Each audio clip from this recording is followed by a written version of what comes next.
let's say you're 55 like me, and we're high earners, and we're trying to get caught up, something that we should have done when we were 20. How do we navigate that?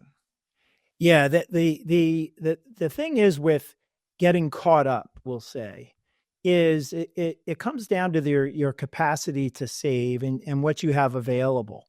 And I think the financial services industry tells everyone the best time to invest is now. Start as early as possible, and you'll do the math, and you could tell a young person at 30, you could save, $100, $200 a month and do that until you're 65 and you'll have $1 million, something like that. I don't know the exact numbers, but you get the idea.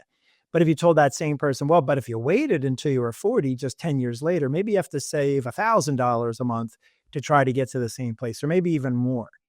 And the truth is that by the time a person is 55, in those scenarios, in those early saving examples, by the time they're 55, they have a lot of money that's accumulated, and they're still doing their $100 or $200 a month for maybe the next 10 or plus years until they actually, quote, retire and get to that big nest egg number.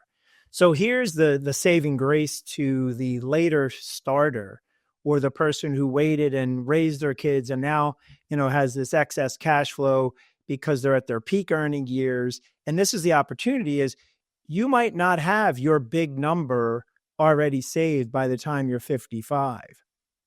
And the advantage or opportunity for you is that what happens to the investment markets in the next 10 or 15 years is not going to be as dramatic to you, because that young person at 55 is going to have a big number, and they need it to maybe double in the next 10 years, let's say. For you, you're just putting money in. And if the market is not cooperating, you're getting good buying opportunities. If it is cooperating, great, market values are going higher. But you have the opportunity to really sock a lot of money away if you have that excess cash flow. And that's where I think the opportunity for the person who's in their 50s is they might discover that they could do more. But if you don't give a purpose to dollars, if you don't give them something to do, dollars always find a way. They always find a way to get spent on something. Or if they don't, you end up with a lot of money in a very low yielding investment or a savings cash account. That's, I think, the saving grace. If you're starting late, just don't panic. Don't worry so much. You just got to sit down and measure and say, what can I do? And what's it going to get me to?